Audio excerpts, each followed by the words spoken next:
Hello guys, welcome back to my YouTube channel. तो दोस्तों, आशा करता हूँ कि आप सब ठीक होंगे। तो आज हम एक्सप्लेन करने वाले हैं थोर लव ऑफ थंडर को। कहानी की शुरुआत में हमें गॉर दिखाया जाता है जो अपनी बेटी को लेकर दर बदर भटक रहा होता है। वो अपने देव देवताओं से प्रार्थना करता है, मदद मांगता है, पर वो भूख और प्यास के कारण उसकी बेटी वहीं दम तोड़ देती है। वो बीच रेगिस्तान में ही उसे दफनाकर उसके पास ही लेट जाता है। कुछ देर बाद वो एक आवाज़ का पीछा करते हुए जंगल की तरफ चला जाता है।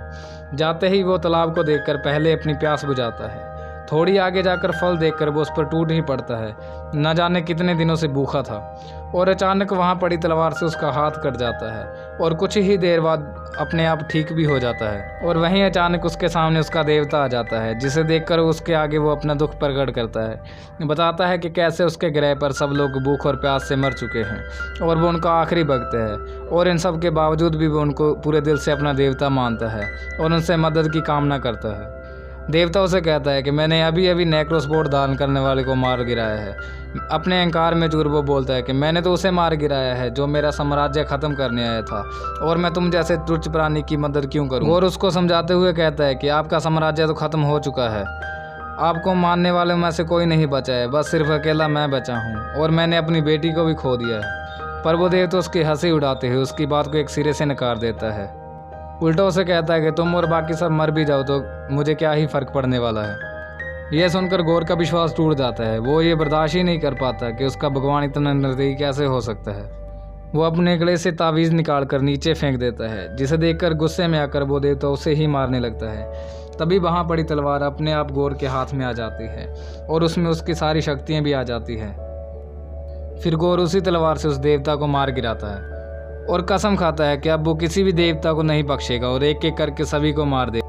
फिर एंट्री होती है थोर की, जो एक पेड़ के नीचे बैठा मेडिटेशन कर रहा होता है, और इसी दौरान कोर थोर के बारे में कुछ लोगों को बता रहा होता है कि थोर कौन है। वो बताता है कि बचपन से ही थोर उन लोगों के लिए लड़ते आया है जो कभी खुद के लिए नहीं लड़ पाए, पर समय के साथ साथ एक एक करके उसने उन सभी लोगों को खो दिया है जिन्हें वो बहुत प्यार करता था। पहले अपनी माँ, फिर पिता और दोस्त हैमडल, फिर भाई लोकी। इतना ही नहीं, उसे जैन फोस्टर नाम की एक लड़की से प्यार हुआ था। उन दोनों ने साथ में बहुत अच्छा समय गुजारा, पर अपने काम के चलते बिजी शेड्यूल होने के कारण उनका भी ब्रेकअप हो गया। उसने गार्डियन ऑफ गैलेक्सी के साथ मिलकर कई जंग जीती, पर फिर भी वो दूसरों की हेल्प करने के लिए तैयार रहता है। पर सुपर हीरो थोर के अंदर एक छोटा सा बच्चा है। वो अकेला है जो प्यार से डरता है और प्यार से वंचित भी है, इस बात से अनजान कि उससे सबसे ज़्यादा ज़रूरत प्यार की है। इतने में ही क्विल वहाँ आ जाता है और थोर से जंग के लिए हेल्प मांगता है। वहाँ से फिर उस प्लेनेट को बचाने के लिए निकल जाते हैं। प्लेनेट का राजा थोर को बोलता है कि वो लोग यहाँ शांति से हज़ारों सालों से रह रहे थे, पर अचानक कुछ लोग वहाँ आकर उनके ग्रह को ख़त्म कर रहे हैं। गार्डियन ऑफ गैलेक्सी के साथ मिलकर थोर ये जंग जीत लेता है। कहानी में अब जैन को दिखाया जाता है जिसे 4th स्टेज कैंसर हो चुका है, और दवाइयाँ भी अब उसकी बॉडी पर कुछ ज़्यादा असर नहीं कर रही, जिसके कारण उसके बचने की बहुत कम उम्मीद है। वो अपने आखिरी समय में भी अपना रिसर्च वर्क चालू रखती है, और इसी दौरान उसकी नज़र वाइकिंग की एक बुक पर पड़ती है, जिससे उसको ये सिग्नल मिलता है कि शायद उसको म्योल्निर के पास जाना चाहिए। अगले सीन में हम वैल्करी को देखते हैं, जो एसगार्ड की अब नई हेड बन चुकी है। उसके बाद जैन अर्थ पे बसे एसगार्ड के लिए निकल जाती है। एसगार्ड पहुंचते ही जैसे ही जैन म्योल्निर के पास पहुंचती है तो टूटे हुए म्योल्निर में अपने आप हलचल होने लगती है, उसमें से बिजली निकलने लगती है। उधर थोर को वो प्लेनेट का राजा जंग जीतने की खुशी में 2 बकरे बैठ करता है, जिसे लेकर वो क्विल और बाकी सबके साथ अपनी शिप पर आ जाता है। तभी हम शिप की स्क्रीन पे देखते हैं उसके पास अलग अलग यूनिवर्स के लोगों के मैसेजेस आ रहे थे। कोई है जो देवताओं को मार रहा है। सभी मैसेजेस में से एक मैसेज थोर की फ्रेंडशिप का भी होता है। क्योंकि सभी जगह से मदद की पुकार आ रही थी तो वो लोग 2 टीम में डिवाइड हो जाते हैं। थोर और कोर शिप को ढूंढने निकल जाते हैं, क्विल बाकी गार्डियन के साथ दूसरे ग्रह को बचाने। शिप जिस ग्रह पर होती है उस ग्रह को गौर ने पूरी तरह ख़त्म कर दिया था। वो थोर को बताती है कि वहाँ के भगवान फेलिका भी मर चुके हैं, और जिसने भी ये किया है वो अब एसगार्ड को ख़त्म करने निकल चुका है। अगले सीन में हम देखते हैं कि गौर अपनी सेना के साथ एसगार्ड पहुँच चुका होता है। वो वहाँ हमला करना शुरू कर देता है कि तभी एक एक करके थोर और वैल्करी दोनों उसको रोकने के लिए वहाँ पहुँच जाते हैं। इसी बीच थोर की नज़र म्योल्निर पर पड़ती है, जिसे देखकर वो दंग रह जाता है। उसे अपने पास बुलाता है, पर म्योल्निर उसकी बात ही नहीं सुनता। वो अब एक लेडी थोर का वेपन बन चुका है। वो कोई और नहीं बल्कि थोर की एक्स गर्लफ्रेंड जैन होती है और वो जैन को देखकर दंग रह जाता है। उसे समझ ही नहीं आता कि वो म्योल्निर उठा भी कैसे पाई, क्योंकि वो एक वॉर के बीच में होते हैं, तो वो एसगार्ड को बचाने के बाद सब कुछ बताएगी।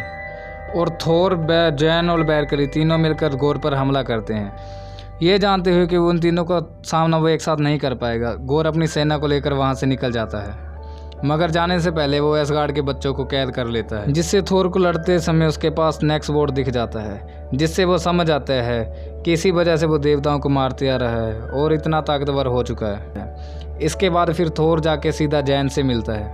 पहले तो उन दोनों के बीच थोड़ी अकॉर्डेंस रहती है, क्योंकि वो एक दूसरे को छोड़कर जाने के लिए ब्लेम कर रहे होते हैं, पर इतने सालों बाद एक दूसरे को सामने देखकर बहुत खुश हो जाते हैं। फिर जैन थोर को बताती है कि म्योल्निर ने उसको अपने आप चुना है और वो एसगार्ड पहुंचते ही अपने आप जुड़ गया। फिर हमें फ्लैशबैक दिखाया जाता है कि एक बार थोर ने म्योल्निर से कहा था कि चाहे जो हो जाए तुम जैन की हिफाजत करना। यही कारण है कि म्योल्निर ने उसे तब चुना जब उसे कैंसर हुआ। इसके बाद फिर एसगार्ड के सारे लोग थोर के पास आकर अपने बच्चों की दुहाई मांगते हैं। फिर थोर उन सभी को भरोसा दिलाता है कि वो सही सलामत उन बच्चों को अपने घर एसगार्ड ले आएगा। उधर वैलकरी को जैन के कैंसर के बारे में पता चल जाता है और जैन ये बात उसे अपने तक ही रखने को कहती है, क्योंकि वो नहीं चाहती कि इस टाइम थोर को उसकी बीमारी के बारे में कुछ पता चले। थोर और वैलकरी गोर के बारे में डिस्कस करते हैं और वो जैन को बताते हैं कि गोर के पास नेक्स्ट बोर्ड है, जिसमें देवताओं को मारने की शक्ति है और उस तलवार में लोगों को पोजेस करने की भी शक्ति है।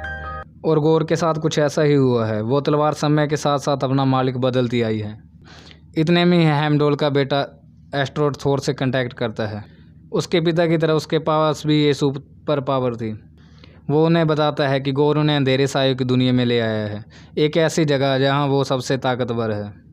थोर एस्ट्रोड के जरिए उन बच्चों से बात करता है और वो उन्हें तसल्ली देता है कि वो जल्द ही उन्हें छुड़ाकर अपने घर वापस एसगार्ड ले आएगा।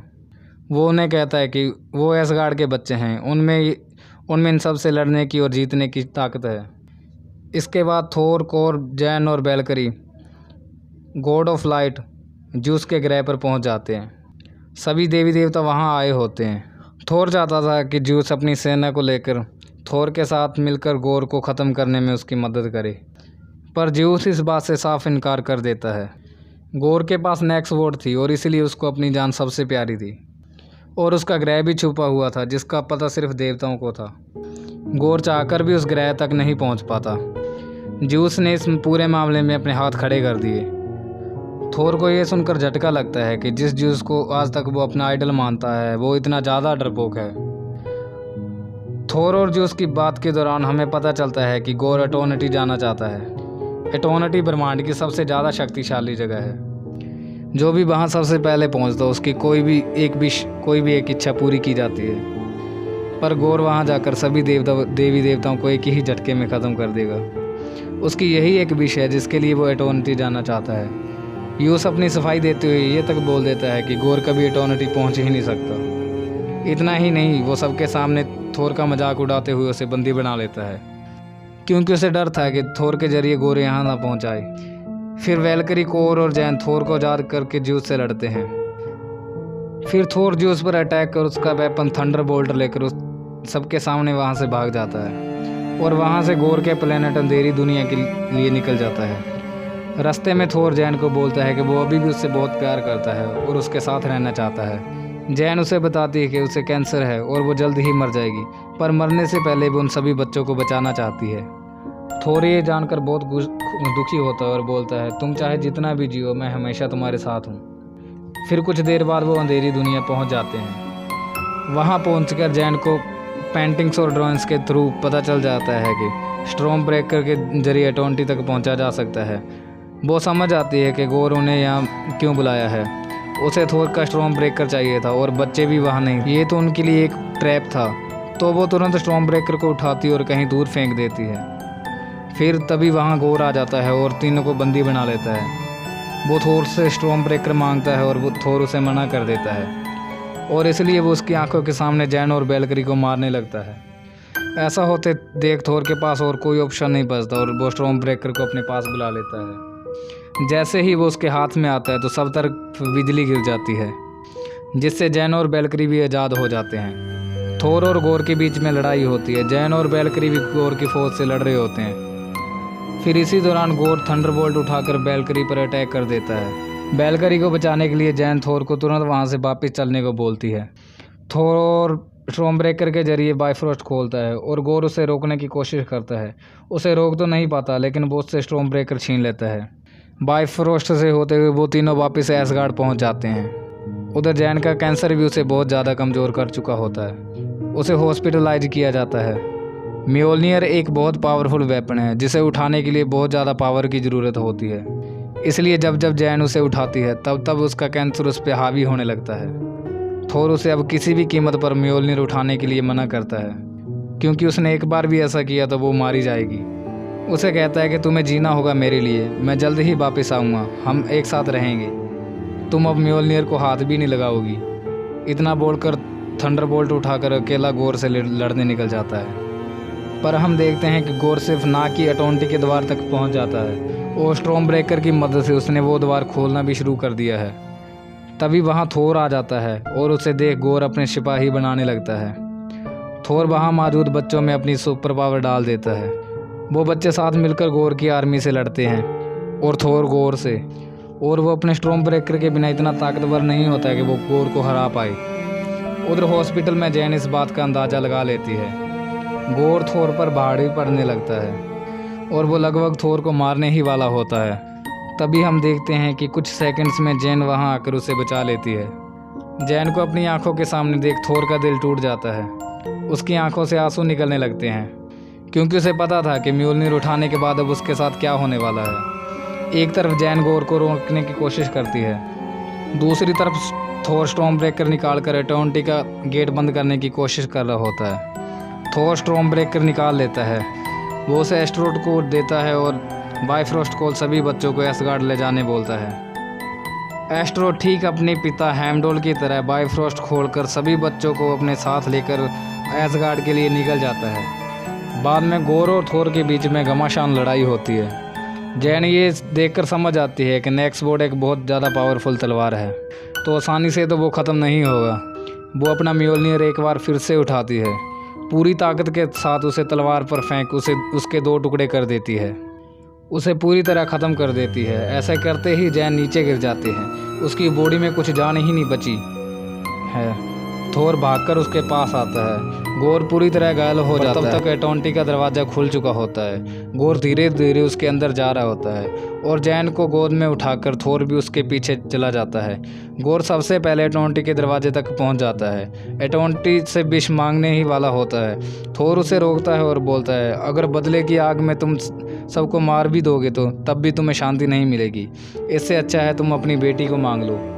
गोर पीछे मुड़कर देखता है तो जैन थोर के हाथों में दम तोड़ रही थी, ठीक उसी तरह जिस तरह उसकी बेटी ने उसके हाथों में तोड़ा था।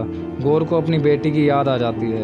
वो रोते हुए और बोलता है, अगर मैंने अपनी बेटी को मांग भी लिया तो मैं तो दुनिया छोड़कर चला जाऊंगा, वो अकेली रह जाएगी, क्योंकि मैं तो अब मरने वाला हूँ। जैन उसे समझाती है कि वो कभी भी अकेली नहीं रहेगी, थोर हमेशा उसके साथ रहेगा। इसके बाद वो अटोंटी से देवताओं को मारने की जगह अपनी बेटी की जान मांगता है। फिर वो उसके सामने वो जिंदा खड़ी हो जाती है। गोर उसे बात करता है और उसे बोलता है वो उससे बहुत प्यार करता है, उसकी गोद में ही दम तोड़ देता है। उधर जैन भी आखिरी सांस ले रही होती है। वो थोर को बोलती है कि मैं चाहती हूँ तुम हमेशा खुश रहो और अपनी ज़िंदगी खुलकर जियो, और इतना कहकर वो उसकी बाहों में दम तोड़ देती है। आगे हम देखते हैं कि सभी बच्चे एसगार्ड पहुँच जाते हैं और वैल्करी उन्हें ट्रेंड कर रही है और थोर को भी जीने का एक मकसद मिल गया है। गोर की बेटी थोर की बेटी बन जाती है, उसके पास भी वो थोर जैसी पावर होती है और दोनों अब एक साथ रहते हैं। फिल्म के अंत में ज्यूस दिखाया जाता है जो अभी भी जिंदा होता है। वो बोलता है कि लोगों के मन में भगवान का डर ही ख़त्म हो गया है और वो भगवान से ज़्यादा सुपर हीरोज़ में से प्यार करते हैं, और इसलिए वो अपने बेटे हरकुलिस को लोगों में दोबारा भगवान का डर जगाने और थोर को ख़त्म करने का आदेश देता है और फिल्म यहीं पे ख़त्म हो जाती है। गाइज़, अगर आपको हमारा एक्सप्लेन अच्छा लगा तो कमेंट करके ज़रूर बताना। प्लीज़ चैनल को सब्सक्राइब कर देना और वीडियो को लाइक कर देना। चलते हैं गाइज़, मिलते हैं नेक्स्ट वीडियो में, तब तक के लिए बाय बाय।